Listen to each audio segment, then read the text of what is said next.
Hi, this is Ed Fitzpatrick. If you enjoy local politics as much as I do, be sure to join our friends at Rhode Island PBS for the show A Lively Experiment. Hosted by Jim Hummel, the weekly series features journalists, pundits, and politicians debating the stories and issues that matter most to us Rhode Islanders. Tune in to A Lively Experiment and be part of the conversation. Fridays at 7 p.m. on Rhode Island PBS and wherever you get your podcasts.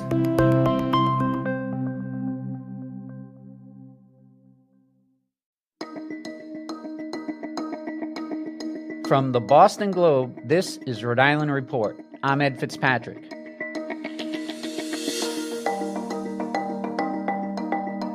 Welcome back to the podcast where we bring you big conversations from our very small state. Today we have a very special episode. We're celebrating the 200th episode of the podcast and our partnership with Rhode Island PBS with a taping in front of a live studio audience.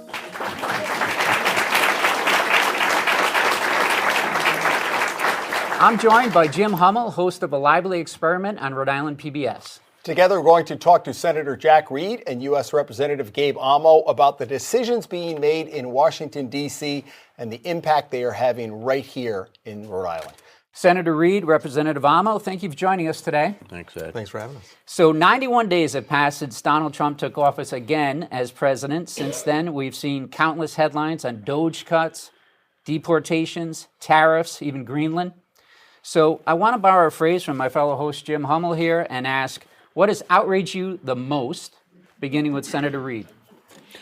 Well, what has outraged me the most has been the complete disregard for the law and the Constitution of the United States by President Trump. From his first day, he fired all the inspector generals.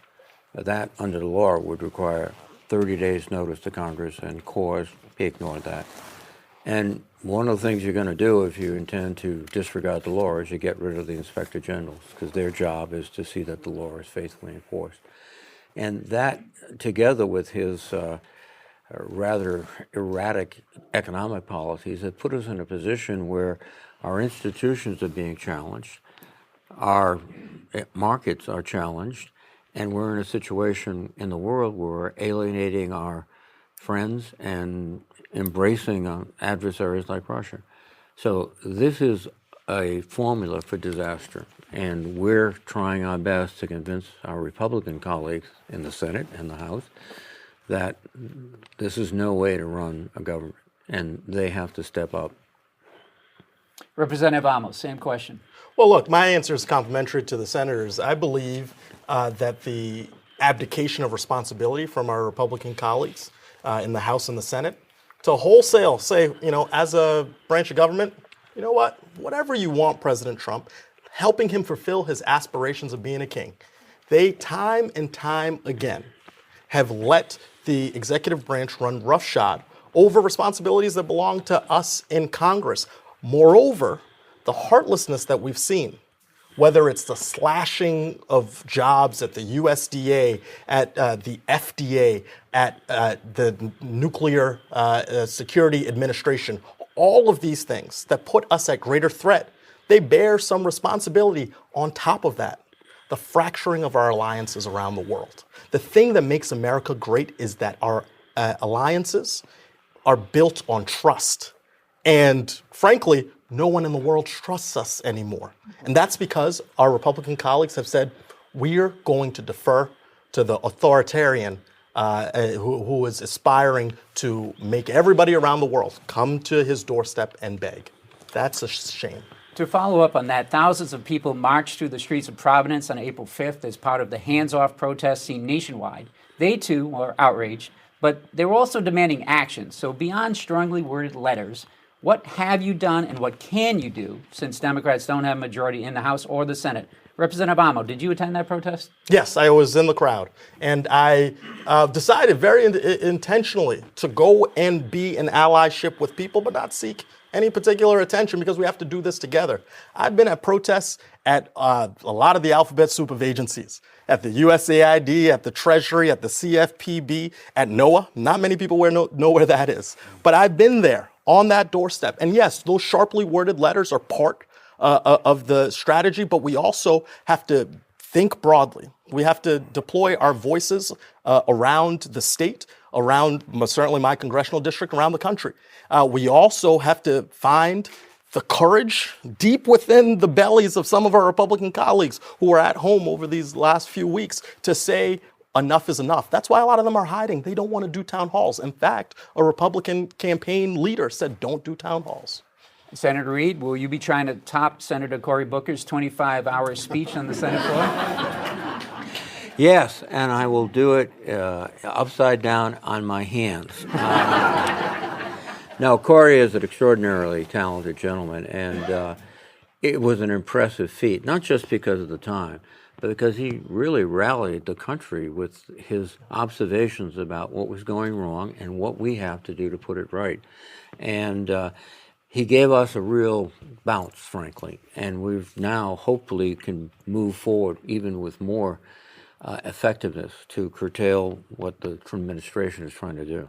What more can you do? What actions can you take? Well, what we're trying to do is, first of all, to head off the cuts that would be catastrophic to Medicaid. It would essentially ruin the healthcare system, not just in Rhode Island, but across the country. We're focusing on that because they intend in the reconciliation process to use it to pay for the big tax cuts, and mostly to wealthy Americans. That's something we're focusing on because Medicaid is in red states as well as blue states. And some of my colleagues, and I think some of Gabe's colleagues, are getting a little nervous about denying health care to people, and not just poor people, but to a whole range of people. Senator, one of your Republican colleagues, Lisa Murkowski, moderate from Alaska, I think she said the quiet part out loud a week ago at a town hall that a lot of the Republicans are scared. They're afraid of taking on Trump directly. You forged 30 years of relationships in the Senate. Mm-hmm. You're one of the longest serving members. You've had the private discussions and you've had to bring people into coalitions. What are those private discussions that you're having with your Republican colleagues now? What are they telling you? Well, first, people like Lisa and many times Susan Collins and others take tough votes. They are people who are quite effective. The rest of the crowd, it's divided, I would say, in two categories. The MAGA people who got, pulled in on the coattails of Trump. Those are the newer members. And then some have been around for at least one or two terms. And they're nervous, but they've not yet decided they can break with the president. One reason is because the scale of intimidation that Trump uses is beyond anything I've seen before.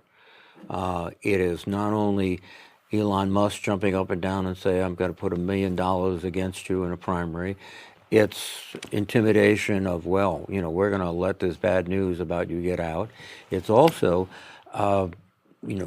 because of this dark web and all of the social media out there, some of my colleagues have threats against them. We're not even 100 days in, and we get this fire hose of news every day from the Trump administration. How extreme does it have to get? I'm not talking to the newer people, but the people you've served with 10, 20, 30 years. How extreme does it have to get for them to say enough? I think one of the benchmarks will be the Supreme Court's action.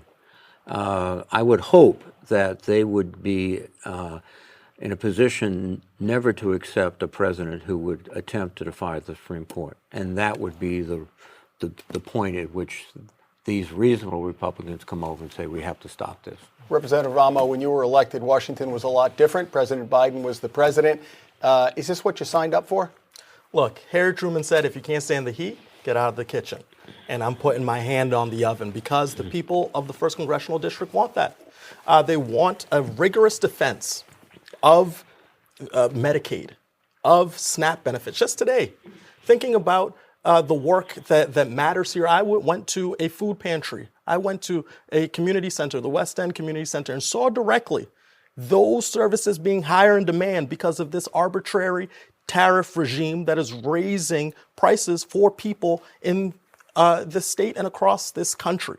And so, I signed up for the hard days, not the easy ones. Are you still having fun? Look, fun is a weird way to put it. But every day I'm challenged. Are you having fun right now? Of course, with you. Right. But I would say this. I wake up every morning like many of my colleagues across the country, just like our great delegation, Senator Reed, Senator Whitehouse, and Congressman Magaziner, and think about what we can do to help Rhode Islanders. And as someone who is in this position because of the generosity of spirit in this state, son of two West African immigrants, to be in Congress, I'm honored every single day. So now I want to address something in the headlines the last few days. The New York Times reports that Defense Secretary Pete Hegseth again shared sensitive information about military operations in Yemen in a private chat on the Signal app. And NPR reports the White House has begun looking for someone to replace Hegseth. Senator, you're the ranking Democrat on the Senate Armed Services Committee. Why did you oppose Hegseth's nomination as Defense Secretary, and do you think he should resign now? I don't think he should be confirmed. That's why I worked so hard to prevent his confirmation. And we were very close. It took the vice president to break the tie. I believe the first or second time in the history of the government that a vice president had to do that for a cabinet officer. We dug in, we fought hard, and I said it right up front. He doesn't have the experience, he doesn't have the temperament, and frankly, I don't think he has the character to lead the Department of Defense. It takes all those qualities, plus operational knowledge, plus the ability to manage a huge organization. He has none of those things.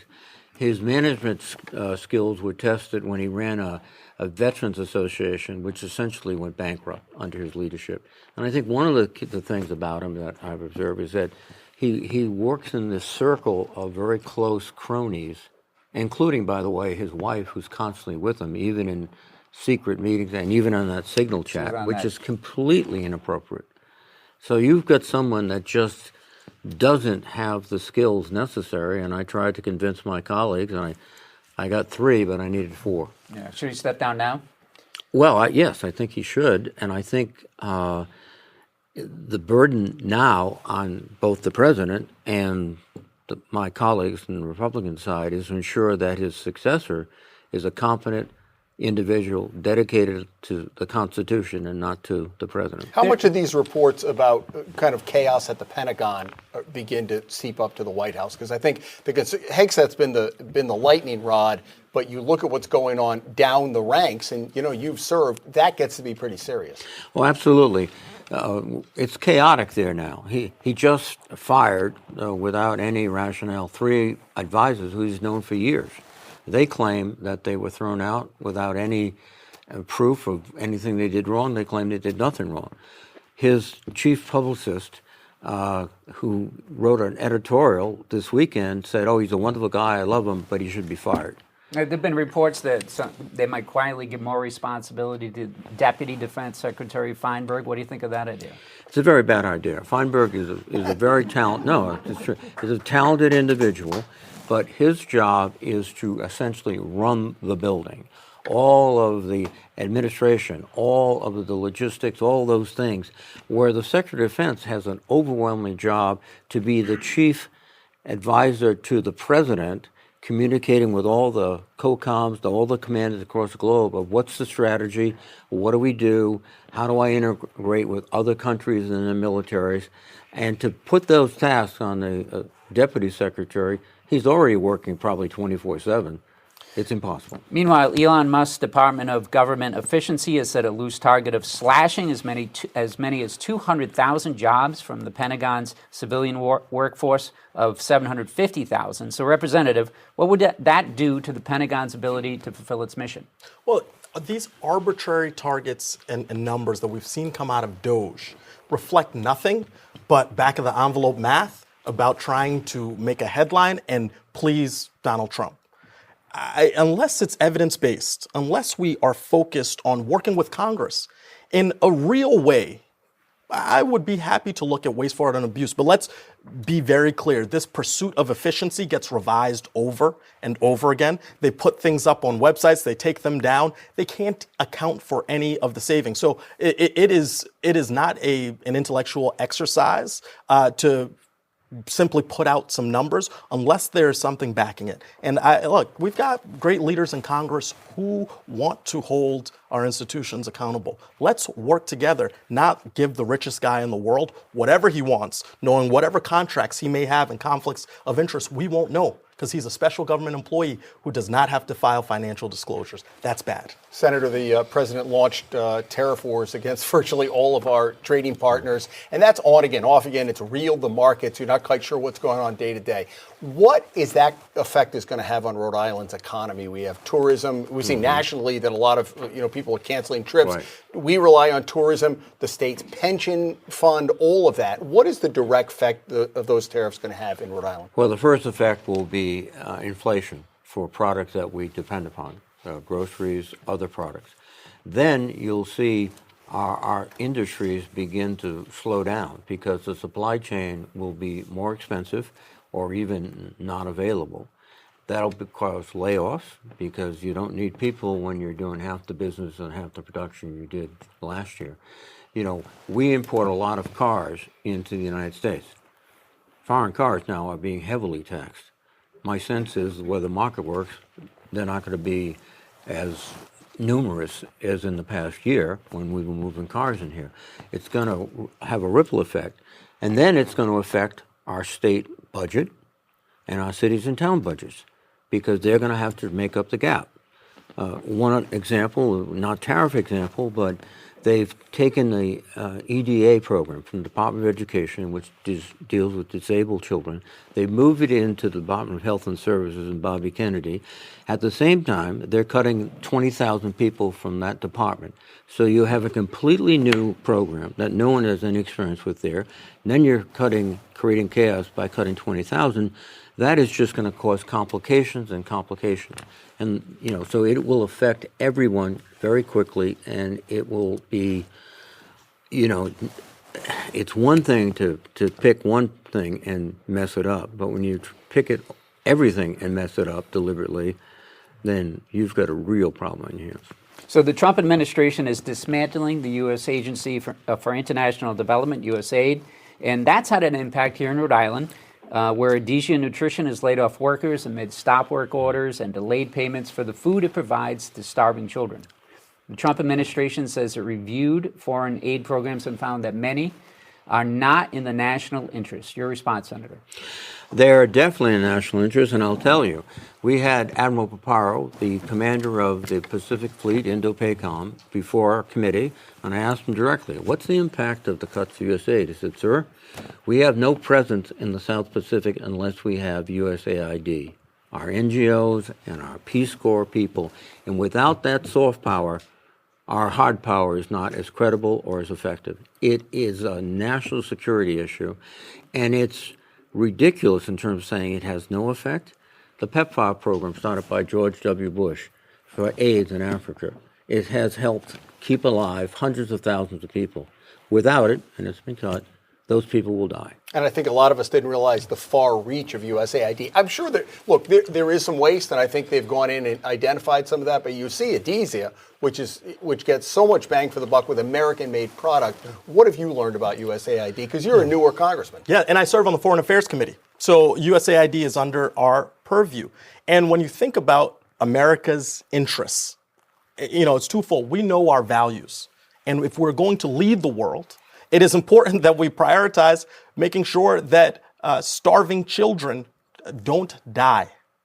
I can think of nothing more aligned with our values, but the heartlessness we've seen from President Trump, the weakness from Secretary Rubio, the arbitrary cuts again from Elon Musk leave us in a position where around the world, our allies are saying, don't trust the U.S., they won't be there. And you know what? China's going to come in and say, well, we can fill this void. And so when you think about the continent of Africa, which is going to see a big withdrawal from this administration, where 1 in 4 people on this planet will be from in the coming decades, where there will be a great opportunity not only for our values, but for our markets and for the future of the globe, and we have a big, major withdrawal, what is America first about that? That's America last. Yeah, they say they're shifting some of the programs to the State Department, but what's the impact like in Sudan right now, today? Starving babies. There was just a piece in the Atlantic just a few days ago showing that you can sort of count the days that these babies will live. And so that again, when you look at USAID, it's not just feel good. It's about America's place in the world. And this is consistent with the authoritarian streak that we've seen from Donald Trump, which is he wants these countries to come to his doorstep and beg. And that's not okay. Senator, you're a graduate of Harvard Law and the Kennedy School of Government. Harvard seems to be in the president's crosshairs these days. We've heard, and that's not the only Ivy League school, but Harvard particularly, because they've stood up to him, which has infuriated him even more, threatening billions of dollars and potentially tax-exempt status. That seems like a bit of a far reach, but as a Harvard grad, how do you react to that? Well, first, I'm very proud that Harvard stood up. Other people were caving. And here's the problem with President Trump. You give in, and next week he's back asking for more. So both in establishing the principle of the First Amendment rights for an educational institution to pursue knowledge, and again, what Trump's doing is we used to think we had a knowledge economy. He's trying to build an ignorance economy because he's destroying NIH research at these institutions. He's going after some of our best institutions, and it's out of his personal spite, out of his perceived grievances that they will criticize me. But what we have to do is we have to dig in, I think, like Harvard and other schools, and say, no, you can't do this. It's going to be a long legal battle, but I hope and expect will prevail. But it's going to be tough. Representative, even closer to home, the Trump administration says it will block $510 million for Brown University as part of its push to hold the universities accountable for anti-Semitism. House Speaker Shekarchi, who's championed the state's life sciences efforts, says a cut that deep will have a ripple effect throughout our economy. So your reaction, and what can be done about it? Well, look, I don't know that Brown has gotten a final word here, but I think we should put this in perspective. These attacks from the Trump administration ripple through not just institutions, but local economies. All of the great work the General Assembly has led on with regard to life sciences could be impacted, right? Remember, these aren't just jobs in labs. There are construction jobs, putting those buildings into the ground. There are jobs that service the entirety of these operations. So this is significant in lots of ways. And I think the response has got to be allyship with institutions across this country. I am proud of the stance that Harvard has taken. I saw a letter come out just today protecting academic freedom and pushing forward that as a virtue that institutions across this country can stand for.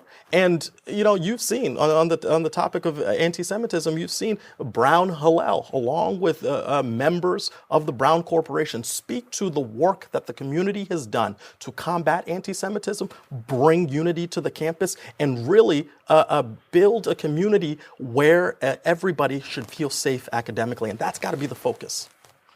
Congressman, President Trump has called one of Senator Reid's colleagues, Chris Van Hollen, a fool for going down to see Kilmar Abrego Garcia. We've seen this whole play out. It's an administrative error. We can't get him back. Apparently, Trump can, bully Harvard, but he can't pick up the phone to get this guy out. We see how this is going, and eventually the court defined, and it's eventually going to reach the Supreme Court.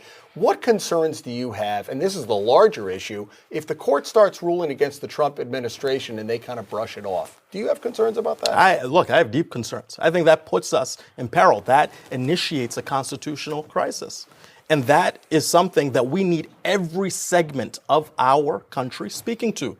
It can't just be members of Congress. It can't just be people at protests. We need the private sector to not just respond when the bond market is in trouble, but to speak up here, because this erodes the rule of law and erodes our ability to run this country. And so when you eliminate due process and arbitrarily, it exposes all of us. It says that the president can do whatever he wants. Senator, the president believes that the country, most of the country, is behind him on immigration. Polling has showed that. The economy, maybe not so much. Are the Democrats right to hang their hat on this specific guy? Is he the guy you really want to, be the poster child for going after? Because he has some issues, gang membership that they've alleged. Oh, no. Listen, this goes back to what Gabe has said. This is about our Constitution. due process applies to anyone who is detained or arrested here in the United States. It's different forms of due process given your status, but this gentleman had no due process. And the idea that he's a gang member and those things, I think that's more of a after-the-fact justification. They didn't know this guy from Adam. They just knew he was not a citizen of the United States. They picked him up at 6 a.m. while he was waiting in front of a Home Depot to go to his job as a union apprentice. He's married. He has 3 children. This is someone who's working in this country. What about the larger issue of the Supreme Court and the Trump administration? Here's the issue, and it's very. We have to start building now the clear consensus on both left and right, particularly the right legal scholars, that defying a clear order of the Supreme Court is completely unacceptable, so that Trump does not feel he has that room to maneuver. And if he does do that, the only remedy is an impeachment. But with this Congress, I don't see them gathering the votes. And with 67 votes needed in the Senate, I don't. And Trump is playing on that now. One of the grave errors that were made was when he was impeached for January 6th and he got out of it, he now thinks he has a free pass to do anything. That was a grievous error, and we're paying for it now. We'll have more after a quick break. When you want to go beyond the headlines, let me recommend Rhode Island PBS Weekly. Rhode Island PBS Weekly is an award-winning news magazine broadcast that gives you the full story, powered by investigative journalism and narrative storytelling. New episodes of Rhode Island PBS Weekly drop Sundays at 7:30 p.m. on Rhode Island PBS. Watch past episodes at ripbs.org/weekly. That's ripbs.org/weekly.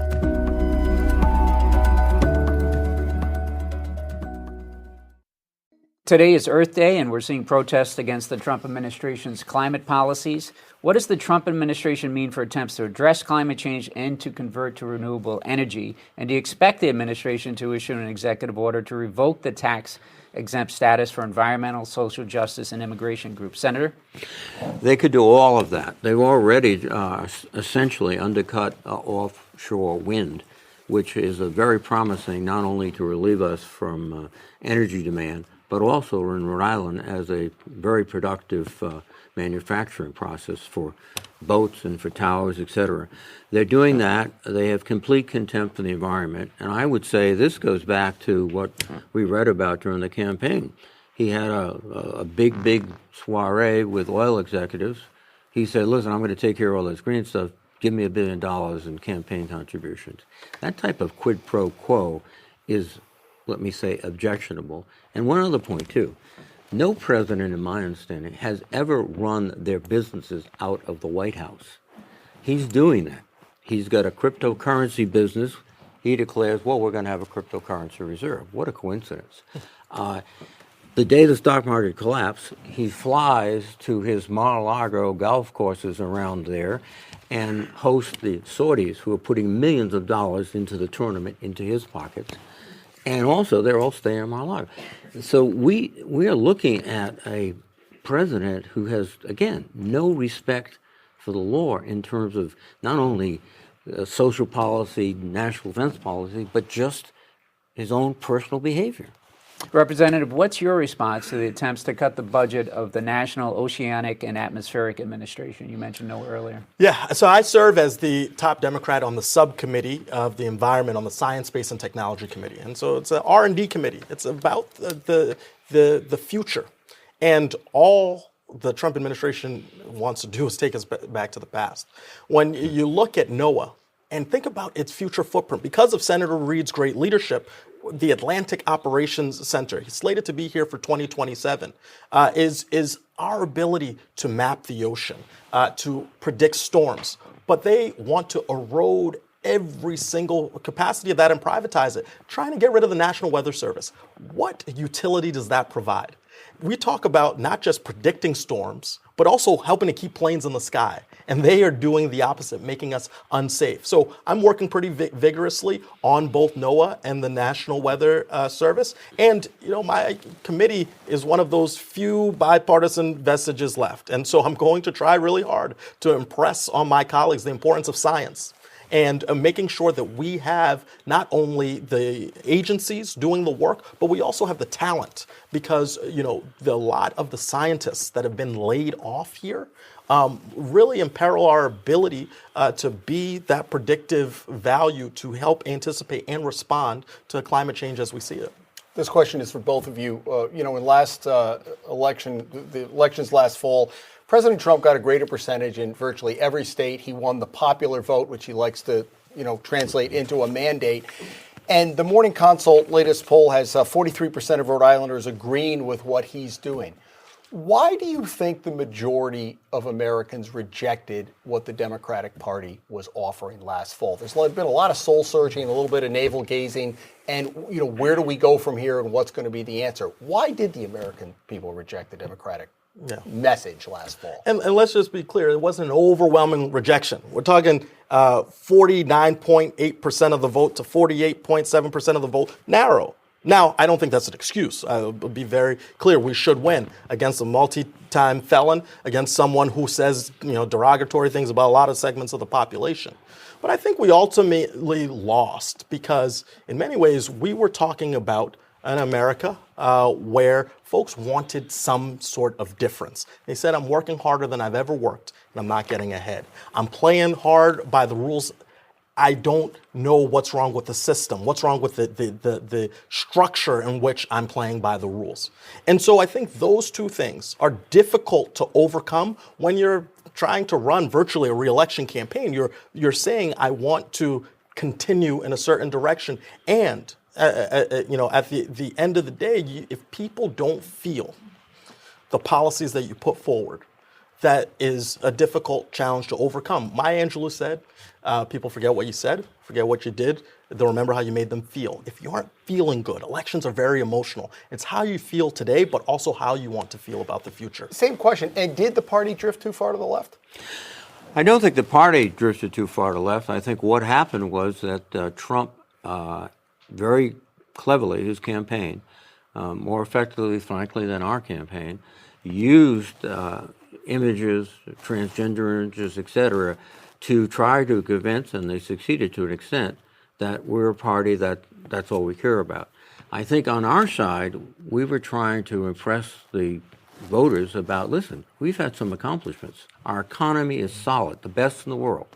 We have a chips program that's going to make us one of the leaders in the world in chip production, not today, but 2 years from now, 3 years from now. We've got an infrastructure program that's rebuilding our highways, giving us more efficiency economically. But as Gabe suggested, that's like a year ahead. That's the future. Climate change, that's a year ahead, et cetera. He seized on immediate issues that could really arouse people. And I say that literally because a lot of his tools were social media tools. And all those elaborate formulas are designed not to impress your intellect, but to trigger your visceral reaction to things. And they did that extremely well. And we were not as competitive in those fields because we have to get there, but we weren't. So what do? The Founding Fathers had it right where the Senate, you get 6 years, you're running for re-election virtually all the time, right?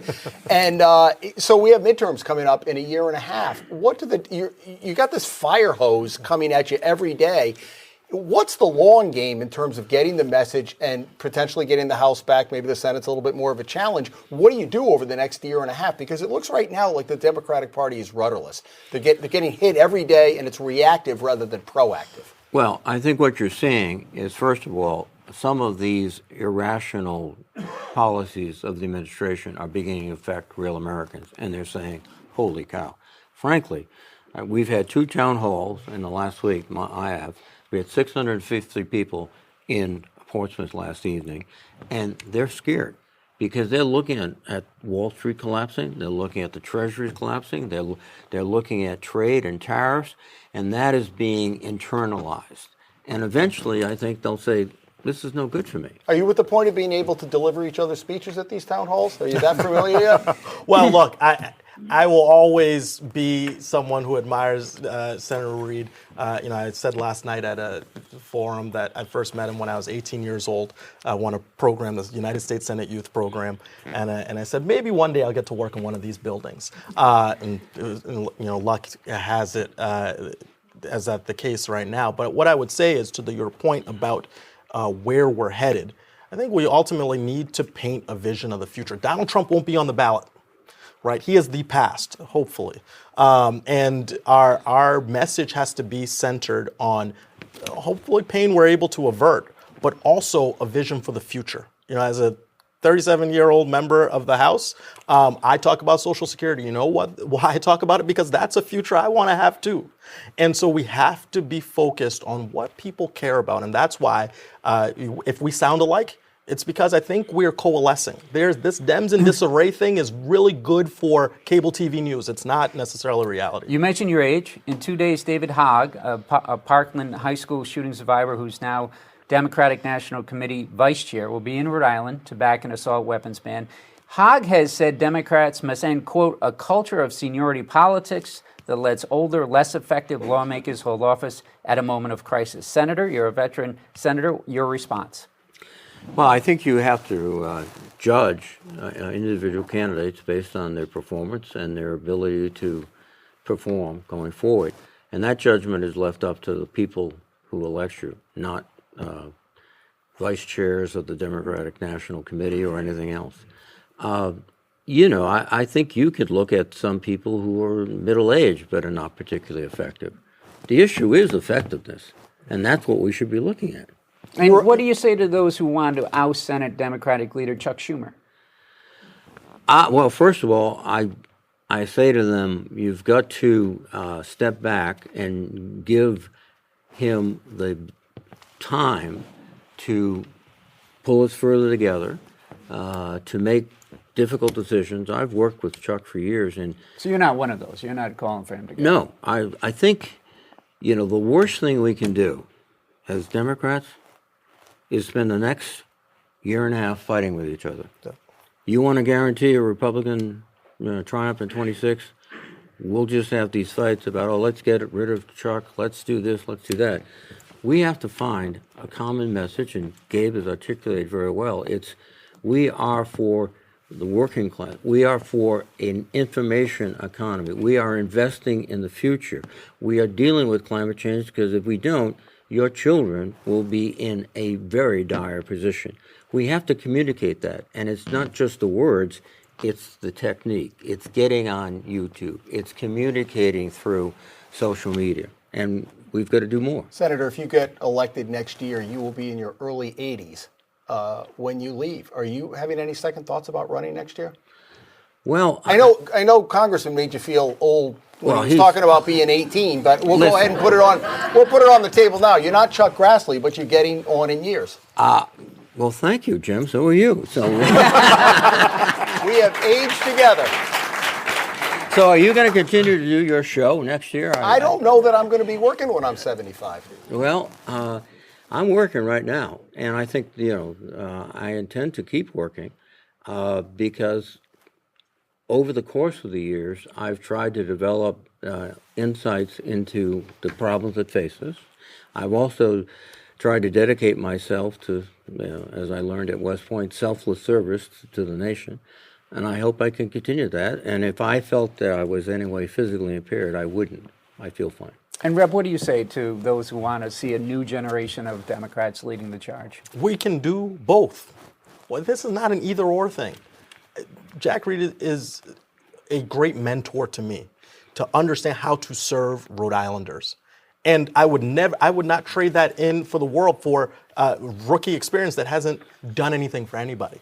And so at the same time, we do need new blood. I'm new to Congress. I've been in Congress 17 months. And I bring a unique perspective, someone who has never had my background in the seat, and you can do both. And so what I would say to the claim that we should just merely throw folks out, I don't listen to them. I say we have to focus on the people we serve. They get to decide And we should do everything we can to bring new blood in at every level, right? I'm talking about our town councils, our state legislators, everywhere. But that does not mean you sacrifice experience that has done real work for people across this country and here in the state. Congressman, schools in New England, including Brown and RISD, have reported that nearly 80 students with international visas, they're being revoked. A lot of students come from overseas, and it's what it makes these schools what they are. Is there anything that Congress can do about that? Look, certainly. And I think this is an area where we should be very thoughtful about that whole comprehensive immigration set of solutions that we have should include how we attract, maintain, and certainly do the opposite of what this administration is doing with the revocation of visas. This will hurt America in the long term. We cannot become a place where foreign students say, I'm going to pass on America. That has made our country great for such a long time. Our innovators, you go to Silicon Valley, you go up 128, you go right here in Providence, and you have international students who have kept our innovation economy flowing. So what Congress can do is be very intentional, and you can be directive in passing legislation to provide for additional student visas. You can do all of that work. Now, the question is, do our Republican colleagues in the House and the Senate have the backbone to stand up to the administration while they do this? Because they do possess specific roles in that immigration process that we don't have unless we pass laws. The New York Times just wrote that the biggest political rallies anywhere in America right now are being headlined by an 83-year-old senator, Bernie Sanders. See, age is populating, right? Right there. You know, And- I didn't write that question. I rest my case. And his 35-year-old protege, Representative AOC. Yeah. No one's ever mistaken either of you for Bernie bros. But should Democrats jump aboard the fighting oligarchy tour, Senator? Well, I think they're raising lots of attention, which is good. I think they're pointing out, as we are this evening, many of the deficiencies in this administration. I think they should keep it up, keep going. Here's what we have to do, though, is we will next year have slates of Democrats that are going into election against Republicans, and we all have to come together. I don't think we can be selective, too old, too young, too this, too that. We need to elect Democrats. And I think, and I hope that Bernie understands that, but again, it's nice to know that there's an older gentleman in the Senate. I didn't say you were old. I said you're older. We're aging together. Who do you see emerging in leadership? You have Hakeem Jeffries, who's the minority leader, but on the national level as we look to elections, and what's going to be the message beyond Trump is a tyrant? Yeah. You have to offer something. I mean, that's been beaten over, and the majority of voters, slim majority, rejected that in the elections. What's the message going to be for the Democrats? Yeah, look, I think leadership is going to find itself in both formal and informal ways, people with titles and without titles. I'd like to think that we will be a party that is inspiring different types of leadership from every segment of the country. And so I want Hakeem Jeffries to be the next Speaker of the House. I'm going to work really hard to do that and travel the country to make that case while trying to maintain my role here. But a thing that I will say about the issues is this is actually one of the things that you raised earlier is how are we going to win? And I do think a focus on tangible policy, housing here in Rhode Island matters, but it also matters across the country, and it's not a red or blue issue. When we look at prescription drug costs, that matters wherever you are in the country. So we have to come up with a discrete set of policies, right, that address needs that people are facing, that are future-oriented and future-focused, and go beyond not just an acronym of legislation, but go to the values that we hold and what we want to bring forth in the future. So we're going to go to some audience questions in a second here, but before we do, I just saw this story breaking as we Breaking came in. news. This just in. U.S. Secretary of State Marco Rubio will not attend talks in London aimed at ending the war in Ukraine, State Department spokesman said on Tuesday, and earlier saying he planned to travel after he had said he was going to go to London. Senator, what do you make of that? What does that tell you, and what should be done? Unfortunately, it suggests to me that we're abandoning the Ukrainians. And to be blunt, they are fighting our fight.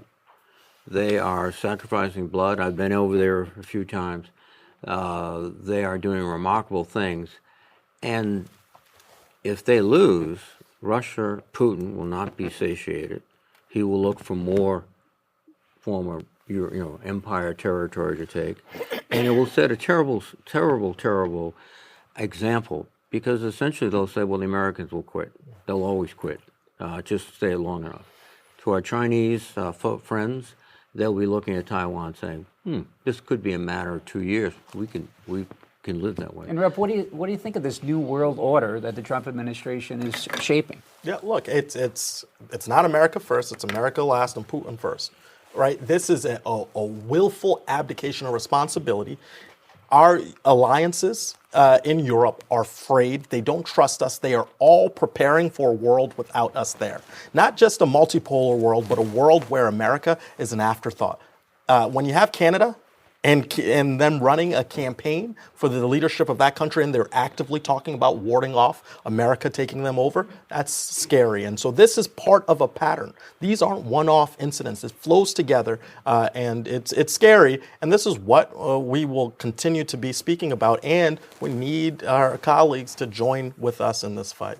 All right, we're going to turn to a few questions from members of the audience. Jim. All right, the first one comes from Margaret Holland McDuff of Family Services of Rhode Island. She asks, what do you predict will be the percentage cut of Medicaid funding to Rhode Island?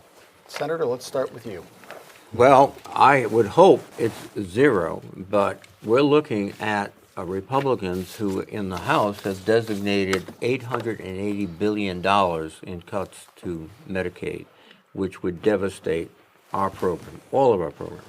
Many people don't realize that Medicaid is one of the major sources of support for nursing homes in the state. They assume it's just a bunch of poor people, et cetera. Many people don't realize that 57% of adults on Medicaid are working. They assume, no one works on Medicaid. It's an incredibly important part of our overall healthcare system. So we're going to fight back as much as possible.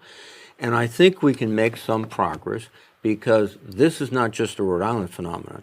Red states have dependency on Medicaid, and other states. And we're trying to use that to get some of our Republican colleagues to say, you can't do that. But, living in this world, you never really get a total victory, like, they won't touch Medicaid. But if we can pull that down to something that could be absorbed, that's a victory. You want to chime in on that? Well, look, it depends on how bad they want to hurt us, right? They're looking for $5 trillion in tax cuts. Remember, in the 2017 Tax Cuts and Jobs Act, 50% of the benefit went to the top 5%. So, it's hard to come up with numbers, and hopefully we're able to overcome them and encourage emergence on the Republican side. But in the worst case scenario, to reach these tax cut goals, they're going to find every way to snip around. And the biggest pot of money is Medicaid. And you haven't heard on either side during the campaign, Democrats or Republicans talk about the national debt. I mean, you could almost say, look, if these cuts are going to go toward, instead of tax cuts, because it's going to be my kids and my grandkids, you don't hear any discussion about that at all in Washington. Well, one of the reasons was because we maintained significant national debt. But because we were the world's banker, literally, because the investment in our treasuries was significant by countries all over the world, we were seen as the most stable economy in the world. That's unraveling now. And the deficit becomes more critical, because as it goes up and people aren't willing to buy our treasuries, we're in a big, big problem. And that's why we have to start focusing on both sides of the aisle, programs that do not accelerate the deficit. And the tax cuts they're talking about accelerate it tremendously. All right, another question. Dr. Pablo Rodriguez, a longtime public health advocate and Latino radio host, asks, health research has suffered a terrible blow during this administration, especially the study of health disparities. What is Congress doing to restore funding for the vital work of studying health disparities and addressing the health of vulnerable communities? Representative. Well, look, when you look at what they've done to HHS, gut the agency, tens of thousands of people gone, cutting the Office of Minority Health. Seriously, I think about my own family. A couple of my brothers have sickle cell anemia, something that has seen lagging investments. Only recently started to see breakthroughs because we've focused there. So what we have to do is frankly call attention to this. I mean, it's hard. We're in a legislative landscape right now where we don't necessarily have the capacity to pass bills, but we can, if we go through a real appropriations process, and we have a real appropriator here, that we can avert some of that in the blocking and tackling as we put together the FY26 budget. So that's going to be a big part of this. Senator, what do you say to Dr. Rodriguez? Well, these cuts are undercutting our economy as well as the health of individual Americans. I mean, we are seeing a situation where if we don't, for example, have effective health care for children, and they have a significant complication, lifetime effects will be far in excess of anything we pay to help in pediatric care. And again, this is the rejection of proven facts about programs that actually, over the long term, save money. And they're doing this not for any type of scientific or cost-benefit basis. This is just part of their program to eliminate DEI, anything that suggests that, you know, we're in favor of diversity, exclusion, and all those things. The irony to me is I don't think they would apply DEI to the draft if we had to draft people again. Because they didn't when I was a kid. Scott Lyons asks, see, I was young enough just to avoid the draft. I never registered the draft. I joined the Army at 17. There you go. Age disparity there. Scott Lyons asks, is impeachment possible? Are you and other Democrats actively seeking dialogue with Republican counterparts to oppose illegal actions by Trump? We talked a little bit about this before, but if you want to answer his question Well, directly. first, impeachment originates in the House of Representatives, and they vote the bill of impeachment. Then the trial is in the Senate, and it takes 67 votes to convict on a bill of impeachment. Right now, frankly, we're not talking about that because that's one topic the Republicans don't want to talk about. And we would have to get changes in both the House and the Senate, I think, to have a reasonable chance to do that. My guess would be if there was a Democratic Congress after the 2026 election, we would get a bill of impeachment. The question would be, can we convince 67 senators to support that? As I said before, January 6th, in retrospective history, was a stunning defeat to our Constitution. If that was not a case of high crimes and misdemeanors, there's nothing. And my Republican colleagues walked away. What did you think of the January 6th people being pardoned? Again, an insult to our system of government, an insult to the police officers that died that day, that were beaten that day. It's again, I don't care about the law. I don't care about, it's just, if you're with me, I'll give you everything you need. If you're not, well, I'm going to take away everything you have.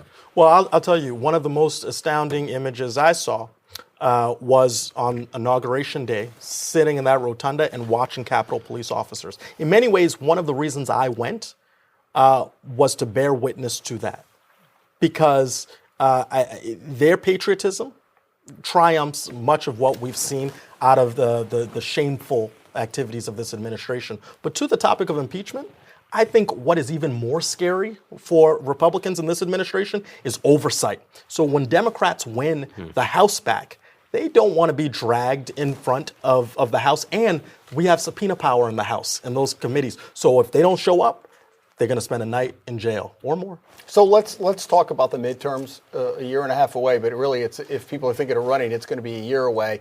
It's amazing an election's right around the corner, right? Did it seem like you were just running? 17 months ago. What do you each see on your side? Or you can talk about the House and the Senate, but are you confident going into the Democrats can take it back? Or look, I think we have to articulate a message. The elections don't happen in a vacuum, as everybody knows. We don't necessarily know what the world looks like, but if it stays on this course, I think the American people will speak resoundingly, and Trump will not be on the ballot. When he hasn't been on the ballot, You've seen how poorly they've done. He's this weird, unique historical figure. And so I think we have to have quality candidates. We have to deliver an effective message that is about a rebuke to this administration, but again, about the future. And I think we can't leave any segment of the population behind. We have to talk to young people. We have to go to every nook and cranny on whether it's TikTok or Instagram or you name it, podcasts, Joe Rogan, everybody. Podcast. Yeah, so we got just like this podcast. And so we have to go directly to people and we have to be authentic. And so I think we will do well, but it doesn't happen on its own. It seems like the Senate's a little bit more nuanced, and you know the chessboard better than we do about who's coming up in 26 as opposed to 24 and then 28. Is it ripe for the picking for some Democrats, or does it look pretty good for the Republicans right now to maintain seats? I think we're in a situation where we have better opportunities this cycle than last cycle. And the only evidence we have, real evidence of what the landscape looked like, in my estimation, is the Wisconsin Supreme Court race. Huge amounts of money coming in. Elon running around saying, I'll give you $1 million. I'll give you every day $1 million. A state that Trump carried significantly, and the Democratic Supreme Court candidate won. The turnout of Democrats was way above expectation. And that means in that race we were able to connect, and we were able to communicate, I think, not only our plans going forward, but also I think there was a lot of, my God, this country's going in a handcart, and we got to stop it. And I think we'll have both of those, I hope, synchronized messages. The country is going in the wrong direction, and we have better ideas going forward. And, again, I think that in Wisconsin, it's not the be-all and end-all, but it sent a really strong signal to everybody. Last audience question. Ellen and Stu Smith ask, what is the best and most effective way for us to advocate? Representative? Look, I think it's showing up, being in community with others. And like you said, elections are coming around the corner. There are lots of ways to activate.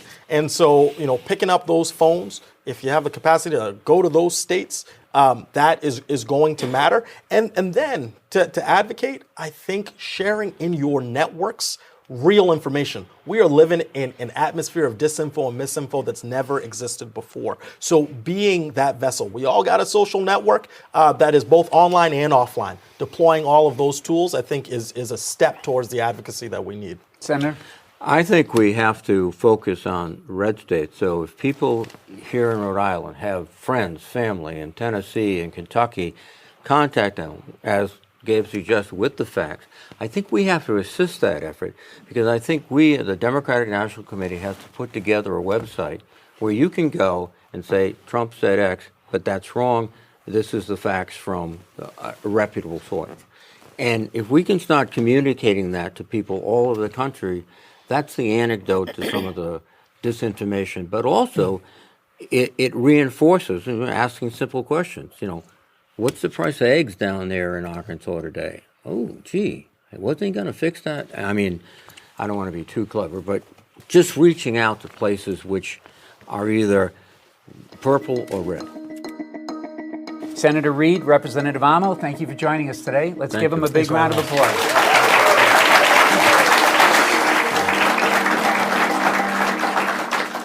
Rhode Island Report is a production of the Boston Globe in collaboration with Rhode Island PBS. Be sure to follow us on Apple, Spotify, or wherever you listen. And please join us right back here Fridays at 7 or Sunday at noon for a lively experiment. We archive all of our shows at ripbs.org/lively.